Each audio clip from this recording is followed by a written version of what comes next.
देखिए, हम 45वीं गाथा पर चर्चा कर रहे हैं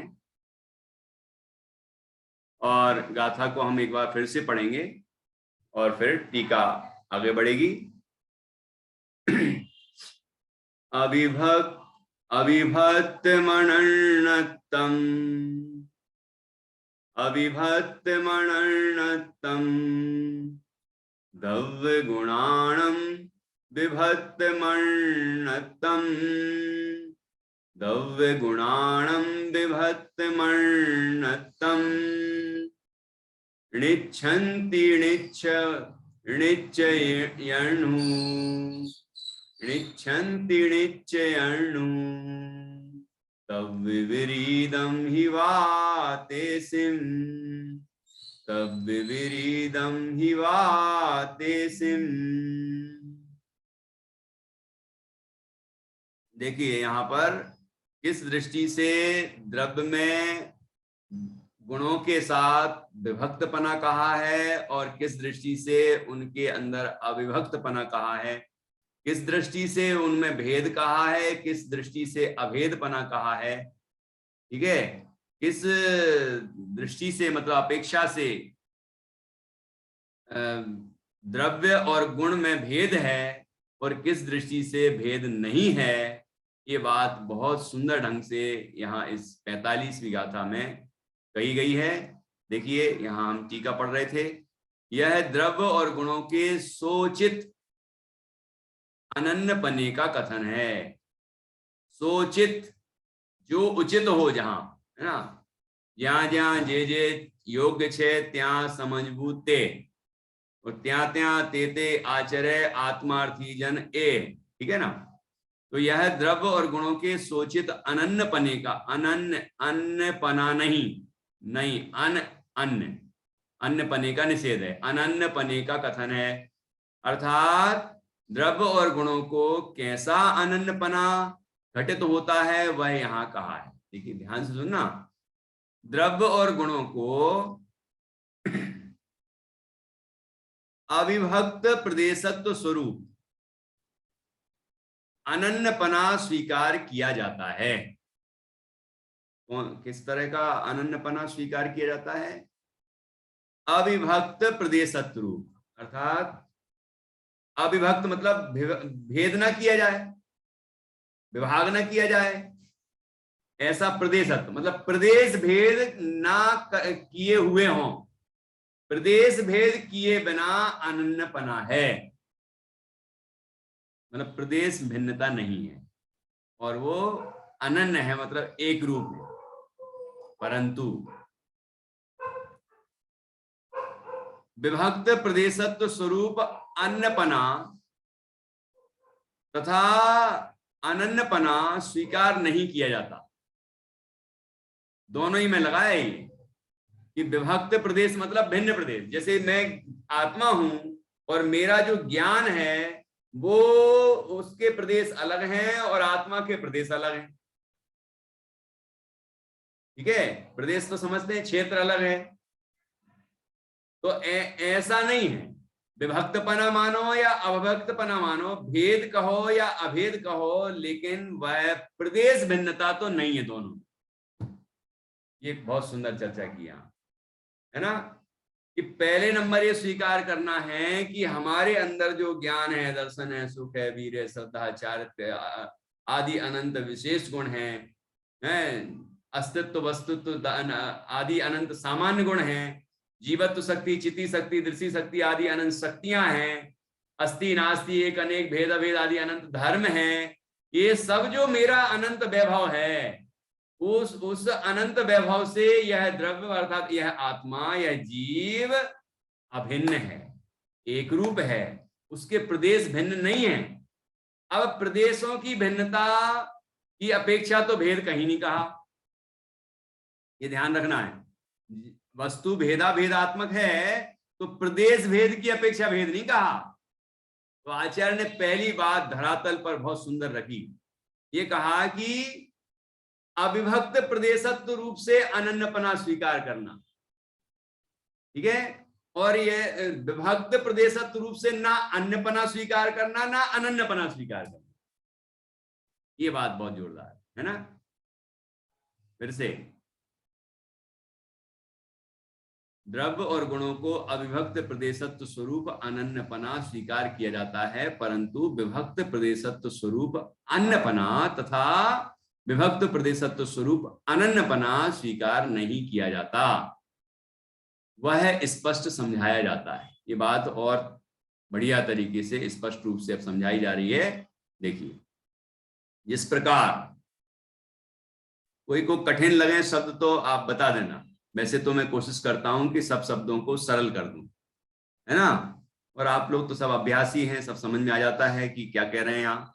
फिर भी कदाचित कोई शब्द रह जाए और कहें कि इसको कैसे समझे, क्या कहना चाह रहे हैं, तो आप पूछना जरूर। जिस प्रकार एक परमाणु को, सुनना उदाहरण है ये, जिस प्रकार एक परमाणु को एक स्वप्रदेश के साथ अविभक्तपना होने से अनन्यपना है, उसी प्रकार एक परमाणु को तथा उसमें रहने वाले स्पर्श रस गंध वर्ण आदि गुणों को अविभक्त प्रदेश होने से अविभक्त प्रदेशत्व स्वरूप अनन्यपना है। परंतु अब ये दूसरा उदाहरण देंगे, अभी पहले यही समझ लें। क्या कह रहे हैं आचार्य अमृतचंद स्वामी? कह रहे हैं कि इस प्रकार एक परमाणु है, उसके कितने प्रदेश हैं? एक परमाणु के कितने प्रदेश हैं? एक प्रदेश है। तो वो जो प्रदेश है उसका, वो एक प्रदेश से, मतलब उसका जो स्वक्षेत्र है वो एक प्रदेश, उससे वो भिन्न है कि अभिन्न है?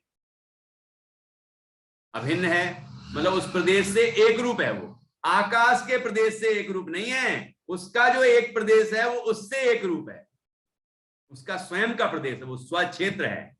स्वद्रव्य, स्वक्षेत्र, स्वकाल और स्वभाव उसका भी है, हमारा भी है, सबके हैं, ठीक है। तो उस परमाणु का जो एक प्रदेश है उससे वो अनन्य है, मतलब अभिन्न है, एक रूप है। अब सुनना, उस एक परमाणु के अंदर, एक प्रदेशी एक परमाणु के अंदर कितने गुण हैं? अनंत। कितनी पर्याय हैं? अनंत, ठीक। तो वो एक प्रदेश रूपी ही है कि अलग है? वो उस एक प्रदेश मई ही है कि अलग अलग हैं?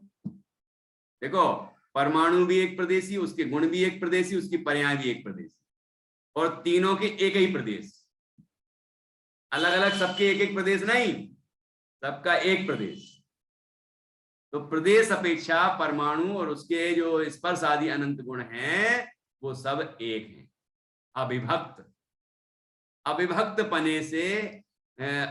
पने से वो अनन्य रूप है, मतलब अन्य अन्य नहीं है, एक ही है। प्रदेश अपेक्षा तो वो एक ही है, ठीक। अब देखना, जिस प्रकार एक परमाणु को एक स्वप्रदेश के साथ अविभक्त पना होने से अनन्यपना है, उसी प्रकार एक परमाणु को तथा उसमें रहने वाले स्पर्श रस गंध वर्ण आदि गुणों को अनन्यपना है, ठीक है। इस तरह से अनन्यपना बताया। उसी प्रकार एक, परंतु आगे, अब अगला उदाहरण, परंतु जिस प्रकार अत्यंत दूर ऐसे सह्य और बिंद को विभक्त प्रदेशत्व स्वरूप अन्नपना है, तथा अत्यंत निकट ऐसे मिश्रित क्षीर नीर को विभक्त प्रदेशत्व स्वरूप अनन्यपना है, उसी प्रकार द्रव्य और गुणों को विभक्त प्रदेश ना होने से विभक्त प्रदेशत्व स्वरूप अन्यपना तथा विभक्त प्रदेशत्व स्वरूप अनन्यपना नहीं है। देखो किस तरह का अनन्यपना है और किस तरह का अनन्यपना नहीं है, ये कितना सुंदर उदाहरण दिया। ये देखो सह्य और बिंद, ये क्या है? सह्याद्री ये पर्वत का नाम है और बिंद ये पर्वत का नाम है। जैसे सह्य पर्वत है और बिंद पर्वत है, दोनों की पर्वत श्रेणियां अलग अलग हैं, दोनों के क्षेत्र बिल्कुल अलग हैं। अपन और सरल करें तो मेरा जो मकान है वो और आपका जो मकान है वो दोनों अलग अलग क्षेत्र में है ना, बिल्कुल भिन्न है कि नहीं? तो ऐसा भिन्न है क्या गुण और गुणी? ऐसे भिन्न भिन्न प्रदेश हैं क्या? नहीं, ऐसे नहीं है ना। बिंद और सह्य और बिंद को विभक्त प्रदेशत्व स्वरूप अन्यपना है। उनके प्रदेश भी भिन्न है और वो अन्य अन्य ही हैं, दोनों भिन्न पर्वत हैं, दोनों पर्वत अलग अलग हैं, बराबर। तथा अत्यंत निकट, अब ये तो भिन्न प्रदेशत्व बताया यहाँ। जैसे देखो अब पर्वत तो दोनों एक पर्वत हैं, दोनों पर्वत पने की अपेक्षा समान है, लेकिन प्रदेश तो दोनों के भिन्न हैं। तो ऐसे मत समझना कि दोनों के गुण और गुणी के प्रदेश अलग अलग हैं लेकिन फिर भी वो एक हैं, ऐसा नहीं समझना, है ना। ये बिंद और सह्य पर्वत की तरह, सह्य और बिंद को विभक्त प्रदेशत्व स्वरूप अन्यपना है, दोनों के अन्यपना है, भिन्न है बिल्कुल, प्रदेश भिन्न भी है। ऐसे हमारे अंदर गुण गुणी के अंदर अन्यपना नहीं है कि हमारे गुण और गुणी का प्रदेश भिन्न हो, ज्ञान और आत्मा का प्रदेश भिन्न हो, ऐसा अन्यपना नहीं है, ऐसा भेद नहीं है ना। तथा अत्यंत निकट, अब देखो दूसरा उदाहरण दिया, ऐसा वाला अभिन्नपना है क्या, अनन्यपना है क्या? ये उदाहरण दिया जैसा अत्यंत निकट, ऐसे मिश्रित क्षीर नीर को, क्षीर मतलब दूध, नीर अर्थात पानी को विभक्त प्रदेशत्व स्वरूप अनन्यपना है। प्रदेश तो दोनों के भिन्न हैं लेकिन कैसा? अनन्यपना मतलब एक पना है, एक हो गए। दूध और पानी दोनों मिल गए, दूध अलग है पानी अलग है, दोनों के प्रदेश अलग हैं, दोनों का स्वरूप अलग है, लेकिन एक गिलास में आ गए वो तो एक हो गए, तो हम कहते हैं ना एक हो गए, अनन्य। ऐसा अनन्यपना है क्या गुणगुणी में? जैसे कि बाल बोध में उदाहरण दिया, एक डिब्बे में जैसे शक्कर भर दी है, ऐसा है क्या? चाशनी वो सिकंजी में जैसे हमने नमक घोल दिया तो नमक अलग है और पानी अलग है, नींबू अलग है, सब अलग अलग हैं, ऐसा वाला है क्या जो मिला दिए गए हैं? ऐसे आत्मा में इतने गुण धर्म शक्तियां मिला दी गई हैं और ऐसे वो अनन्य हो गए, लेकिन हैं तो सब अलग ही अलग, सबके प्रदेश भिन्न भिन्न है, ऐसा है क्या? कि नहीं नहीं, ऐसा नहीं है। तो ये दो उदाहरण जो दिए हैं अन्यपने और अनन्यपने के, इसके मूल में प्रदेश भेद है। मूल में क्या है? दोनों में प्रदेश भेद, मतलब दोनों का क्षेत्र अलग, दोनों विभक्त। तो आचार्य कह रहे हैं ऐसा अन्नपना और अनन्यपना गुण गुणी में नहीं है, प्रदेश भेद नहीं है, क्योंकि प्रदेश से अभेद है। और अब हम गुण गुणी का संज्ञा संख्या लक्षण प्रयोजन की दृष्टि से भेद भी कहते हैं और एक अस्तित्व होने से अभेद भी कहते हैं। तो प्रदेश यदि अभिन्न है, एक हैं, और फिर हम भेद और अभेद कहते हैं, अन्य और अनन्य कहते हैं, तो दोनों बन जाती हैं बातें। लेकिन यदि प्रदेश ही भिन्न हो तो ये बात नहीं बनती। जैसे कि ये दो पर्वत श्रृंखलाओं के जो भिन्न प्रदेश वाले अन्यपना बताया, और यहाँ दूध और पानी का अनन्यपना बताया, लेकिन प्रदेश भिन्न है फिर भी अनन्य है, ऐसा मिलावट। एक क्षेत्रावगाह संबंध है क्या गुणगुणी का?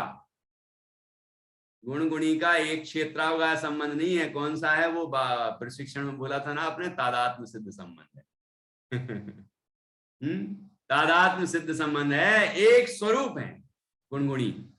एक द्रव्य के गुणगुणी की बात चल रही है, दूसरे द्रव्य के गुणगुणी की बात नहीं चल रही, ठीक है। देखो इतना सुंदर, कितना गजब का रहस्य है। अब ये बात लोग उतनी गहराई से नहीं समझते, और अभेद कहा तो अभेद ही है, अभेद ही है, भेद की चर्चा ही मत करो, भेद की बात ही मत करो, ऐसा एकदम आग्रह हो जाता है। तो सर्वथा अभेद मानेंगे तो भी दोष है, सर्वथा भेद मानेंगे तो भी दोष है, प्रदेश भेद मानेंगे एक ही द्रव्य के गुणगुणी के अंदर तो भी महादोष है, द्रव्य का अभाव मानना पड़ेगा। और जो द्रव्य का अभाव मानता है उसको सम्यक दर्शन कैसे होगा? फिर सम्यक दर्शन के सपने देखते हैं कि आज मुझे सम्यक दर्शन हो गया, सपने में हो गया होगा, लेकिन वो हकीकत में नहीं होगा, और सपने में होगा तो आनंद भी नहीं आएगा, भ्रम ही होगा, है कि नहीं?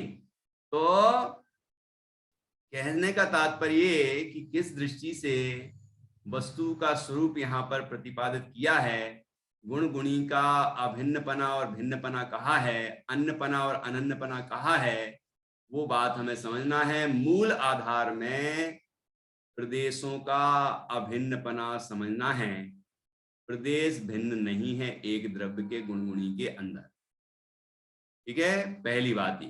फिर हम उसको अन्न और अनन्न दोनों तरीके से निरूपित करते हैं, और वो बात घटित होती है, जिनमत में यही मान है ना। और इस तरह जो कहा, पहले तो प्रदेश भेद माना, फिर उनको अन्न अन्न माना, जैसे बिंद और सह्य पर्वत की तरह, और पहले तो प्रदेश भिन्न माना, और उसके बाद क्षीर नीर की भांति अनन्नपना माना, है ना। तो ये दोनों बातें संभव नहीं है। इतने सुंदर उदाहरण देकर यहाँ पर बात समझाई है, ये गजब का विषय यहाँ पर मिला है वाकई, है ना। एक बार इतनी सी टीका है, फिर से पढ़ता हूँ, कोई शब्द रह गया हो तो फिर से पढ़ लेंगे, और आज की चर्चा यहाँ पूर्ण करेंगे हम। टीका, यह द्रव्य और गुणों के सोचित अनन्नपने का कथन है, अर्थात द्रव्य और गुणों को कैसा अनन्नपना घटित होता है वह यहाँ कहा है। द्रव्य और गुणों को अविभक्त प्रदेशत्व स्वरूप अनन्यपना स्वीकार किया जाता है, परंतु विभक्त प्रदेशत्व स्वरूप अन्नपना तथा विभक्त प्रदेशत्व स्वरूप अनन्यपना स्वीकार नहीं किया जाता। वह स्पष्ट समझाया जाता है।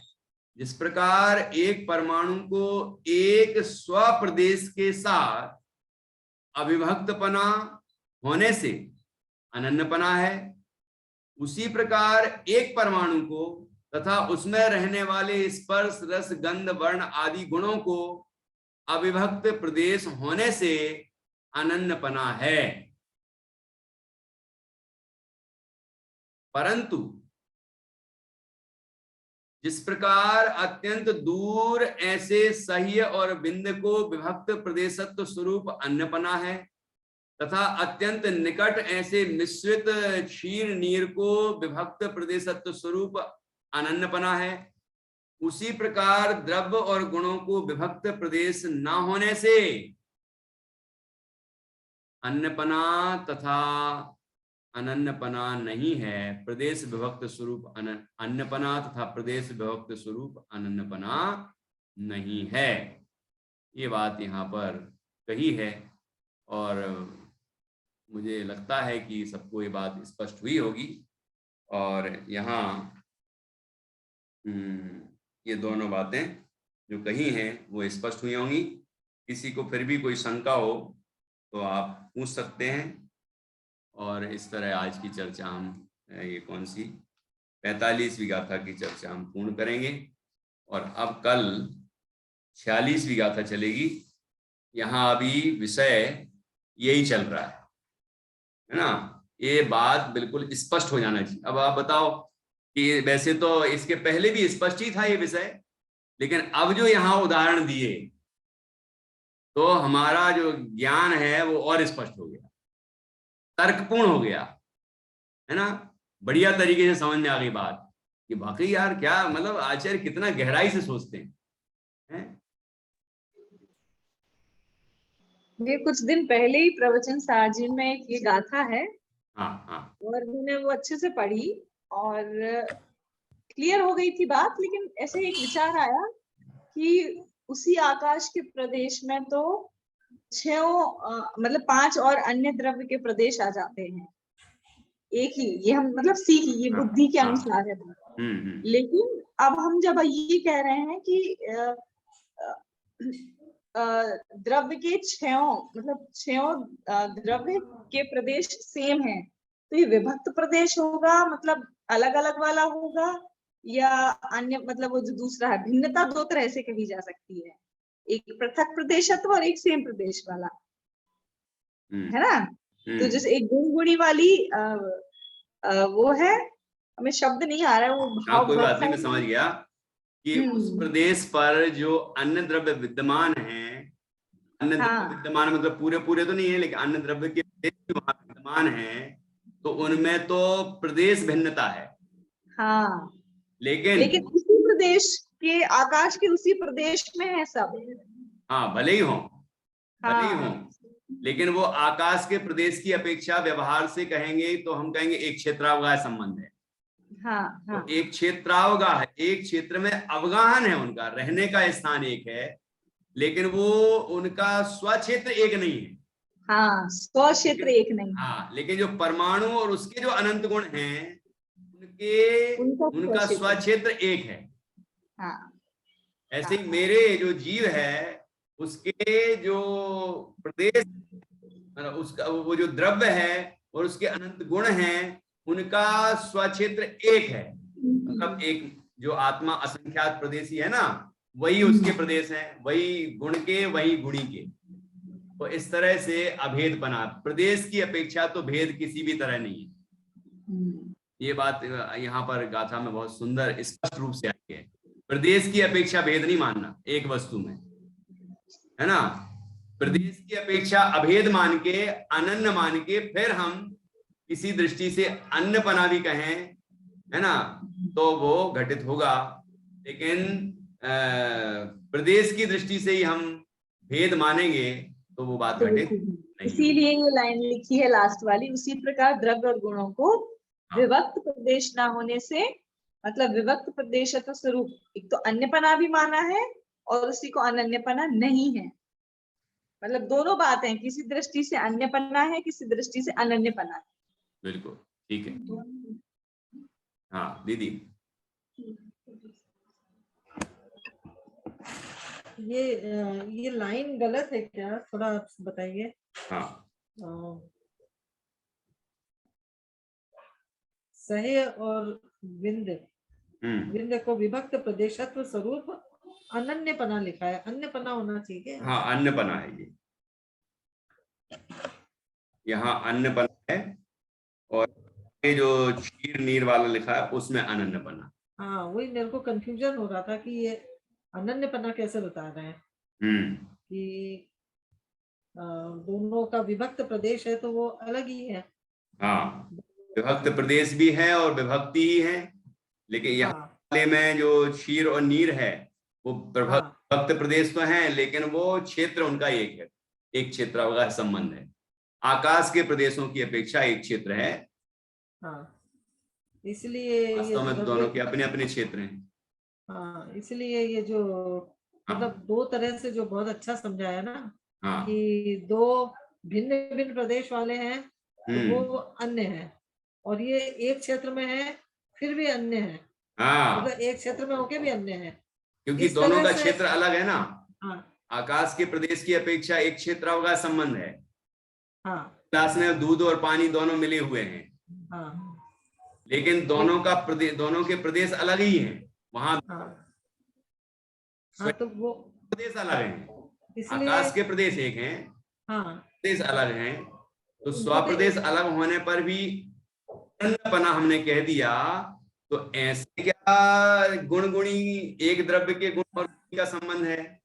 कहते नहीं, ऐसा नहीं। उनके प्रदेश, इसलिए जो आपने पॉइंट लिया ना कि एक प्रदेश बनने की अपेक्षा से नहीं कहा यहाँ पर, यहाँ पे तो तादात्म्य सिद्ध संबंध कहा है, स्वरूप ही एक है। बिल्कुल, मतलब वो प्रदेश बने से उन लोगों को कहा कि भले ही एक क्षेत्र में है लेकिन दोनों अलग अलग है एक साथ, और उधर अलग अलग है तब भी अलग है, एक साथ है तब भी अलग है। ऐसा प्रदेशों की अपेक्षा से भेद नहीं किया।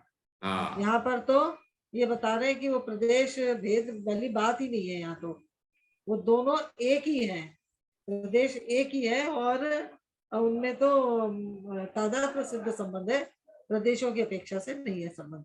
प्रदेश तो एक ही है, वस्तु स्वरूप ही एक है। बहुत अच्छा, बिल्कुल सही। अब इस संदर्भ में अपन जी की 181, 82 और 83 गाथा में जो विषय आया है टीका में, वही आचार्य ये हैं और वही आचार्य अमृतचंद स्वामी। तो वहां पर लिखा है कि क्रोधादि में है, क्रोधादि उपयोग में नहीं, उपयोग में है, क्रोधादि में नहीं, क्योंकि जिसके भिन्न हैं वो वस्तु एक नहीं हो सकती, आधार आधेय संबंध नहीं है। तो वहां पर जो आचार्य ने भिन्न प्रदेश कहे वो किस दृष्टि से कहे, तो बताते हैं भाव भेद कहा है, वो क्षेत्र भेद नहीं, भाव भेद की अपेक्षा प्रदेश भेद कहे हैं, वो क्षेत्र की अपेक्षा भेद नहीं कहे कि क्रोध के प्रदेश अलग और प्रदेश अलग है ना, ऐसा वो नहीं कहना चाह रहे हैं। लेकिन क्रोधादि जो है उसका भाव अलग और ज्ञान का भाव अलग, तो भाव भेद है, भाव भेद की अपेक्षा प्रदेश भेद कहे हैं, है ना। वो यहाँ पर जो सिद्धांत की चर्चा चल रही है इस अपेक्षा नहीं है वहां चर्चा, मतलब उस बात को कोई बहुत गहराई से विवेचन करने के चक्कर में एकदम वस्तु भिन्न है ऐसा कह देते हैं। देखो ये वहां भाव भेद की अपेक्षा पूरा जोड़, लेकिन स्पष्ट होना चाहिए हमारी दृष्टि में कि वहां क्या अपेक्षा है। ये एक बात ऐसा भिन्न देखो कि बिल्कुल मेरे में है ही नहीं, वो क्रोधादि मेरे में है ही नहीं, ऐसा ही जब दृष्टि का विषय बनता है आत्मा, तो वो क्रोधादि ऐसे ही भिन्न दिखते हैं कि वो है ही नहीं, ऐसे गौण होते हैं वो। इसको समझ लें, है ना, कि वो बात बोलना चाह रही थी, है ना। इसमें एक बात बोलना चाह रही थी मैं। हाँ बोलिए। कि ये जो आप बोल रहे हैं, मैं नाम नहीं लूंगी, लेकिन मैंने सुना था एक प्रवचन, तो उसमें ये सिद्ध किया था कि जैसे कि उदाहरण दिया था उन्होंने कि जैसे पत्थर है, पत्थर के बीच में मतलब मिट्टी है, तो उसमें कुछ घास उग गई है, तो वो जो यहाँ घास उगी तो उसके प्रदेश अलग है। पूरे पत्थर की ये बनी हुई है एक मान लो इतनी बड़ी शिला, और बीच में वो जरा सी घास उग गई, तो इसलिए वो घास के वो प्रदेश अलग है। ऐसे रागादि भाव वो घास के जैसे हो जाते हैं, मतलब एक ही उसमें, तो उनके प्रदेश अलग है, ऐसे उग जाते हैं वो घास के जैसे। उदाहरण एक देश लागू होता है, जैसे शैवाल और पानी अलग है, तो शैवाल बिल्कुल ऊपर ऊपर रहता है, वो पानी अंदर अंदर रहता है, ऐसे ऊपर ऊपर तैरते हों और ज्ञान स्वरूप आत्मा अंदर अंदर रहता हो, ऐसे प्रदेश भेद नहीं है, वो तो उदाहरण है। नहीं वो ठीक है, लेकिन उन्होंने सिद्ध ये किया था कि वो प्रदेश ही अलग है, तो वो चले गए, वो मतलब घास के जैसे हो गए, पूरी आत्मा में नहीं होते हैं बोले, राग आदि भाव जो होते हैं बस वो उतने से वो प्रदेश में होते हैं, इसलिए उनके प्रदेश अलग है, तो वो निकल जाते हैं। अपन ने द्रव्य संग्रह ग्रंथ पढ़ा है, उसमें अशुद्ध निश्चय का प्रकरण आया, उसमें कहा था जैसे अग्नि लोहे में तन्मय है, उसी तरह रागादि आत्मा में तन्मय है। वो तो कहा ना, शुभ आत्मा अशुभ आत्मा पूरा लिया था, प्रवचन साजी में पूरा लिया ना, कि जिस समय वो शुभ परिणाम में तो शुभ आत्मा है, पूरा आत्मा ही शुभ है, शुभ रूप परिणमित आत्मा शुभ है, और अशुभ रूप परिणमित आत्मा। और ये भी उदाहरण दिया था कि जैसे कढ़ाई में पूरी नाचती है, ऐसे जिस भाव में जीव होता है उसमें नाचता पूरा, मतलब पूरा नाचता, वो वैसा लिया। तो वही मैं कह रही थी कि उस वक्त मुझे थोड़ा अजीब सा लगा था वो सुन करके कि ऐसे प्रदेश भेद है, एक आत्मा के एक घर में उग गए घास के जैसे और फिर निकल गए तो अलग होते हैं, तो मेरे को थोड़ा नहीं जमा था। और दीदी मैं आपसे कह रहा हूँ कि जब हमें भाव भेद से हमारा प्रयोजन सिद्ध हो सकता है, ऐसा अर्थ क्यों निकालें कि वहां अत्यंत भाव है, प्रदेश ही भेद हैं, या और हम पांडित्य प्रदर्शन करें, क्या है। जब हमारा प्रयोजन इससे सिद्ध होता है कि क्रोधादि में है, उसका भाव भिन्न, और उपयोग उपयोग में है, और मैं उपयोग स्वरूप चैतन्य वस्तु हूं। तो हम अपनी वस्तु के अनुभव में अपना उपयोग लगाएं, व्यर्थ की व्याख्याएं करके और भ्रमित होने से क्या लाभ। बिल्कुल बिल्कुल, ठीक है ना। तो हमारा मेरा ये मंतव्य है और यही सैद्धांतिक निरूपण है, तो उस पर ही हमें अडिग रहना चाहिए। और इसमें एक चीज, ये चीज जो ले ना एक क्षेत्रावगा, तो शरीर और आत्मा भी तो एक क्षेत्रावगा है। हाँ। वो जैसे दूध नील चीज की भांति, जैसे वो भिन्न है, ऐसे शरीर और आत्मा भी अलग है, प्रदेश भेद है इनमें, मतलब ये प्रदेश भेद की भिन्नता है। बिल्कुल। तो जैसे वो नील चीर का उदाहरण शरीर और आत्मा के लिए भी दिया जाता है। हाँ, प्रदेश भेद है ये शरीर और आत्मा की। आकाश की अपेक्षा एक क्षेत्रावगा संबंध है, यही आकाश के जो प्रदेश आत्मा घेरता है वही प्रदेश ये शरीर घेरता है ना। लेकिन फिर भी दोनों शरीर के प्रदेश अलग हैं, क्योंकि वो पुद्गल है, उसके स्वक्षेत्र अलग, और मेरा स्वक्षेत्र अलग, वो चैतन्य से बना हुआ मेरा क्षेत्र वो अलग। हाँ जी, और किसी को कुछ चर्चा करनी है इस विषय में? निधि जी को कुछ कहना है? डॉक्टर निधि जी को? भैया जी, मेरे क्वेश्चंस आप लोगों के डिस्कशन में कवर हो गए। मीन्स मैं ये जानना चाह रही थी कि ये गाथा में गुण गुणी का जो इम्पोर्टेंस आई है, वो चीज हम वेद विज्ञान करने में कर सकते हैं कि हमारा जीव अलग है, हमारा शरीर अलग है। एक तो ये क्लियर हुआ, और पुष्ट हुआ, जो पहले तो हमने कर ही लिया था तो वो और क्लियर हुआ। उसके बाद यही चीज हम हमारे ज्ञान में भी उपयोग कर सकते हैं कि ये गुण गुणी वाला भेद हम हमारे ज्ञान में भी लगा सकते हैं। तो ये चीज अभी क्लियर हो गई आप लोगों के डिस्कशन। बहुत बढ़िया, ओके। ज्ञान और आत्मा अभेद हैं। जहां ज्ञान है वहीं ज्ञायक है। इस तरह हम अपने ज्ञायक स्वरूप की अनुभूति के लिए इस गाथा का प्रयोग कर सकते हैं और हम अपना प्रयोजन पुष्ट कर सकते हैं। ऐसी सुंदर चर्चा आज हमने 44 और 45वीं गाथा के माध्यम से की। इसके आगे की चर्चा हम कल करेंगे। अभी जिनवाणी स्तुति करेंगे।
बोले दालसांग जिनवाणी माता की जय।